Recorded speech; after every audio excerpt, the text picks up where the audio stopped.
Assalamualaikum warahmatullahi wabarakatuh. Om Swastiastu, Namo Buddhaya, dan salam kebajikan. Perkenalkan, nama saya Seika Sabila dengan NPM 2122379, Fakultas Ekonomi Universitas Gunadarma. Pada kali ini saya akan menjelaskan tentang resiko kredit pada perbankan.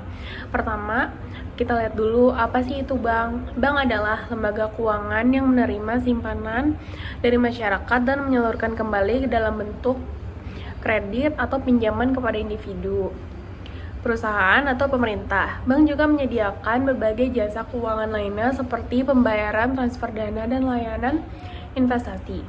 Lalu ada fungsi bank. Fungsi bank itu ada 3. Yang pertama ada menghimpun dana dari masyarakat yang surplus, yaitu masyarakat yang memang mempunyai dana lebih untuk disimpan atau menabung dalam bentuk simpanan. Ada menyalurkan kembali ke masyarakat yang minus, yaitu masyarakat yang mempunyai kebutuhan yang lebih besar, harus disalurkan dalam bentuk pinjaman. Lalu yang ketiga adalah menyediakan jasa pembayaran, di mana bank menyediakan berbagai layanan yang memfasilitasi transaksi pembayaran baik individu maupun perusahaan. Lalu ada fungsi bank yang berkaitan dengan resiko kredit, yaitu salah satu fungsi utamanya adalah menyalurkan kredit kepada debitur. Namun menyalurkan kreditnya juga harus menanggung resiko yang dikenal dengan resiko kredit. Ada beberapa fungsi bank terkait dengan resiko kredit tersendiri. Yang pertama, itu ada mengelola resiko kredit, yaitu bank harus menilai kemampuan dan niat debitur untuk membayar kembali pinjaman. Proses ini disebut dengan analisis kredit yang mencakup pemeriksaan riwayat kredit, pendapatan, dan jaminan. Lalu yang kedua ada menyalurkan kredit dengan selektif. Bank harus menyalurkan kredit hanya kepada pihak-pihak yang dianggap layak dan mampu membayar kembali sesuai ketentuan untuk meminimalkan risiko kredit. Selanjutnya ada menyediakan jaminan. Bank biasanya meminta jaminan atau agunan untuk mengurangi risiko kerugian jika debitur gagal bayar. Dan selanjutnya ada menerapkan kebijakan kredit. Bank menetapkan aturan dan batasan pemberian kredit termasuk platform kredit, suku bunga, dan tenor agar risiko kredit dapat dikelola dengan baik. Selanjutnya, ada memonitor kredit yang diberikan. Bank harus memantau kualitas kredit yang sudah disalurkan untuk mendeteksi adanya tanda-tanda potensi gagal bayar dan mengambil tindakan preventif. Dan yang terakhir ada membentuk cadangan kerugian kredit. Bank harus menyediakan dana cadangan atau provisi sebagai antisipasi atas kemungkinan kerugian akibat gagal bayar debitur. Lalu ada resiko kredit pada bank. Itu adalah resiko yang timbul akibat kegagalan debitur atau nasabah dalam memenuhi kewajiban pembayaran pinjaman atau kredit sesuai dengan perjanjian yang telah disepakati. Dengan kata lain, resiko kredit adalah kemungkinan bank mengalami kerugian karena debitur tidak mampu membayar atau tidak mau membayar kembali pinjaman beserta bunga dan biaya lainnya. Masuk ke jenis-jenis resiko kredit yang umum dihadapi oleh bank.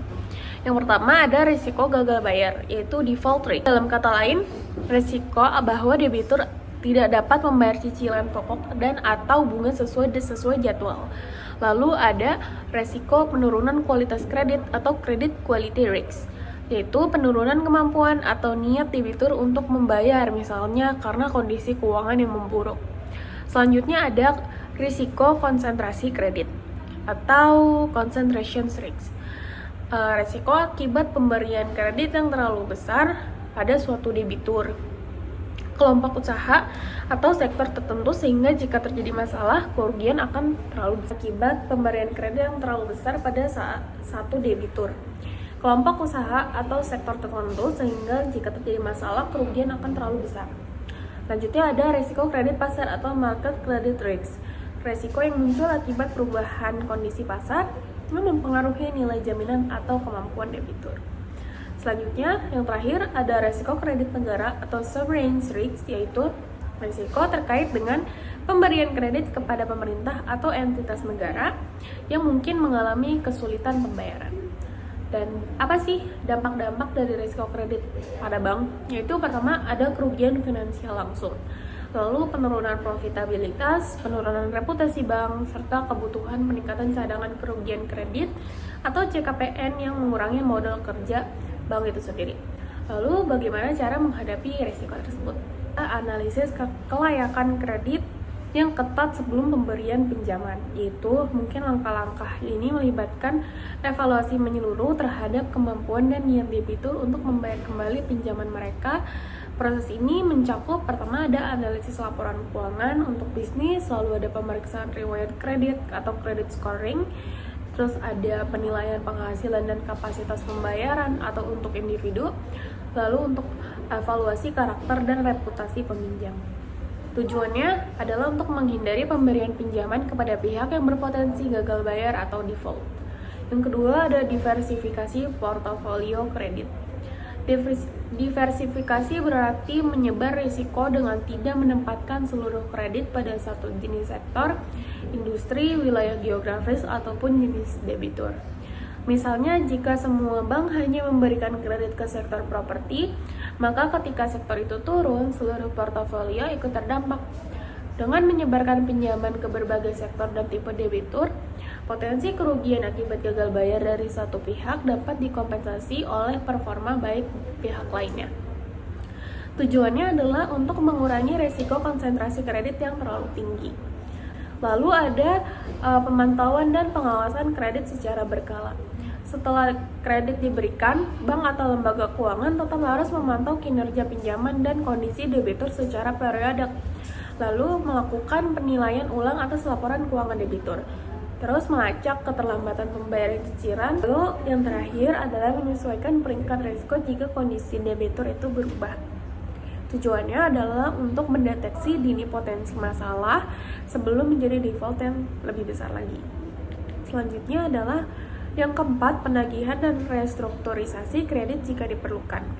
Yaitu jika debitur mengalami kesulitan membayar, langkah penanganannya bisa berupa pertama ada penagihan aktif, yaitu meningkatkan dan menagih cicilan yang menunggak. Lalu ada restrukturisasi kredit, yaitu menyesuaikan jadwal pembayaran, mengurangi bunga, atau memperpanjang tenor agar cicilan lebih ringan lagi. Lalu ada negosiasi ulang untuk mencari solusi win-win agar bank tetap menerima pengembalian walau dalam kondisi berbeda. Tujuannya adalah meminimalkan kerugian akibat kredit bermasalah atau non-performing loans or NPL. Yang terakhir ada penggunaan jaminan atau collateral yang memadai.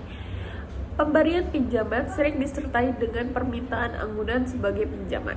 Anggunan tersendiri itu adalah tanah dan bangunan, kendaraan, surat berharga, aset produktif lainnya. Fungsi dari kolateral itu sendiri adalah memberikan keamanan tambahan bagi pemberi pinjaman, lalu dapat dijual atau dilelang jika terjadi wan prestasi atau gagal bayar. Sekian dari penjelasan saya mengenai resiko kredit pada bank. Terima kasih. Wassalamualaikum warahmatullahi wabarakatuh.